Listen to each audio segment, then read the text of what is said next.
सलात बार मोहम्मद वाले मोहम्मद। अस्सलाम वालेकुम दोस्तों, आज की वीडियो बनाने का मकसद ये है कि जो मेरे भाई तुर्किश वीज़ा के लिए अप्लाई करना चाहते हैं उनको मैं टोटल डिटेल दे दूं, क्योंकि बहुत सारे जो लोग हैं वो व्लॉग्स बनाते हैं, व्लॉग्स को देख के व्लॉग्स बना देते हैं और आम मेरे दोस्त जो भाई हैं सादा लोग वो जाते हैं और जाके फंस जाते हैं। सबसे पहले मैं आपको बताऊंगा कि इनका तरीका वारदात क्या है, इनकी जो अम्बेसी फ़ीस है वो कितनी है और आप कितने पे करके आते हैं।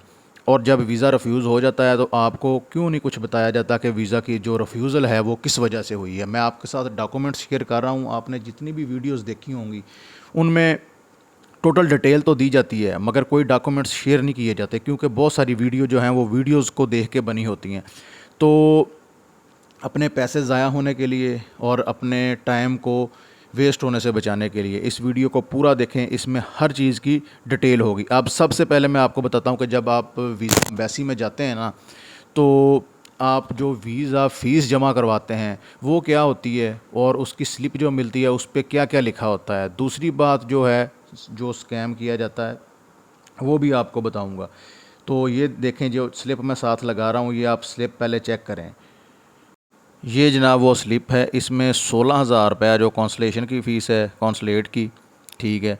18,000 रुपया एप्लीकेशन देने की फ़ीस है अनातोलिया ऑफिस की, और 3 महीने की जो इंश्योरेंस है वो है 15,000 रुपये की। टोटल 50,000 बनता है। 5,000 गवर्नमेंट का, 4,165 रुपये गवर्नमेंट का जो है वो टैक्स है। आप दोबारा उसको रिव्यू करके भी चेक कर सकते हैं।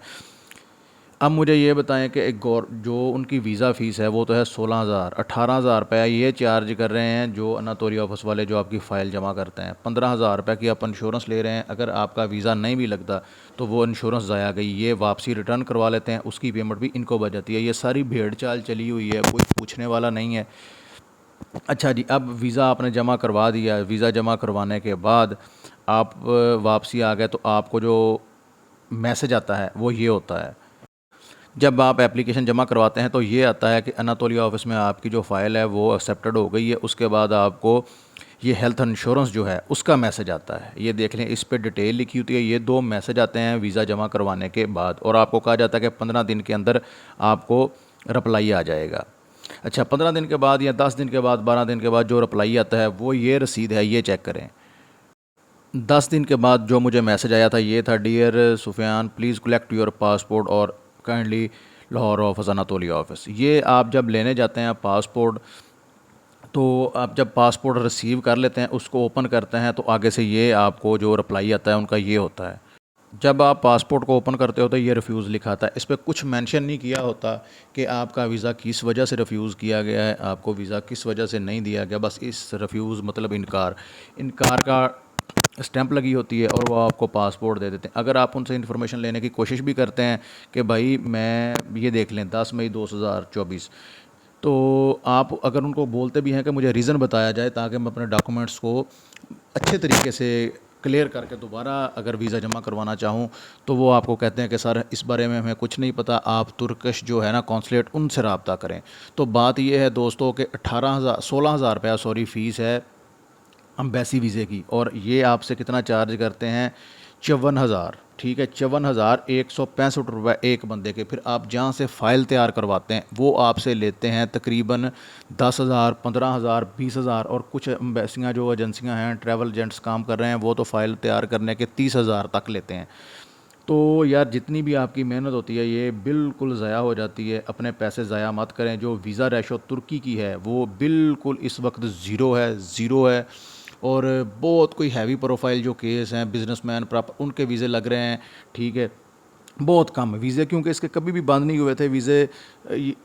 अगर इसमें यह भी होता है कि जो लोग वीज़ा लगवा के जाते हैं वो पाकिस्तान में तो कोई भी नहीं रहना चाहता, वो इस तरह करते हैं कि जाके अपना वीज़ा जो है उसको एक्सटेंड करवा लेते हैं, कोई टीआरसी बनवा लेता है, कोई आगे निकल जाते हैं। कुछ ये रीज़न्स भी होती हैं, मगर जो बंदा इतनी मेहनत के साथ, हमने 3 लोगों का वीज़ा अप्लाई किया था तकरीबन, हमारा 3 लोग थे हम, ठीक है जी। मेरा फैमिली वीज़ा था, उसकी तो रिजेक्शन बिल्कुल भी बनती नहीं है।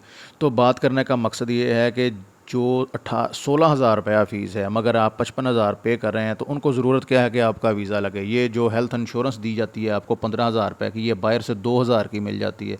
अब हमने ट्रैवल नहीं किया, वो हेल्थ इंश्योरेंस जो है उसको क्लेम करवा के वो पैसे भी खुद हड़प कर जाएंगे। तो ये भेड़ चाल चली हुई है, कोई बंदा पूछने वाला नहीं है। तो काइंडली आपने अगर वीज़ा के लिए अप्लाई करना है तो दोस्तों बहुत सोच समझ के कीजिएगा, टाइम और पैसे दोनों का ज़िया है। और दूसरी बात जो है, मेरे पास चैम्बर ऑफ कॉमर्स की मेंबरशिप थी, ठीक है, कंपनी लेटर हेड था, 3 मेरे बैंक अकाउंट्स थे, उनका मेंटेनेंस लेटर था, मतलब प्रॉपर मैंने डॉक्यूमेंट्स लगाए हुए थे, ठीक है। 50 से 60 लाख की जो है मेरी ट्रांजैक्शंस थी तीनों बैंकों में, और 20 लाख क्लोज बैलेंस था। सारा कुछ होने के बावजूद फिर आपको रीज़न नहीं बताया गया, आपका वीज़ा जो है वो रिजेक्ट कर दिया गया। अब आपने ये सोचना है कि अगर आप वीज़े के लिए अप्लाई कर रहे हैं तो सोच समझ के करें, मुझसे पहले। दूसरी बात जो है, मैं जिस दिन पासपोर्ट रिसीव करने गया हूँ, मुझसे पहले तकरीबन 13 लोगों ने टोकन लिया हुआ था, 14 नंबर टोकन जो है वो मेरा था। तो पहले जो 13 लोग थे उनमें से एक बंदे का भी वीज़ा जो है ना वो अप्रूव नहीं हुआ था, एक बंदे का भी। टोटल बंदों की रिफ्यूज़ल थी, और वो मुझसे आके पूछ रहे थे कि सर क्या इशू बन गया है, कि मैं क्योंकि काउंटर पे खड़ा उनसे बात कर रहा था, तो उन्होंने मुझसे कई दफ़ा पूछा था कि कई लोगों ने मुझसे आके पूछा बार बार कि यार ये बता दें ये रिफ्यूज़ होने की वजह क्या है। मैंने कहा भाई ये वजह बताने के पाबंद नहीं है ना, वो वजह बताते हैं, वो कहते हैं जी ये एम्बेसी का काम है, बस ये कह के आपको पासपोर्ट देते हैं और साइड पे कर देते हैं। तो दोस्तों से गुजारिश यही है कि जो बंदा भी तुर्की के लिए वीज़ा अप्लाई करना चाहता है, अगर तो उसके 4 से 5 मुल्कों के विज़िट लगे हुए हैं तो वो रिस्क ले, वरना जो वीज़ा रेशो है ना वो बिल्कुल ज़ीरो है, और आपको ज़रूरत नहीं है अपने पैसे ज़ाया करने की। दुआओं में याद रखिएगा। वीडियो अच्छी लगी है तो शेयर करें, चैनल को सब्सक्राइब करें, लाइक करें। अल्लाह हाफ़िज़।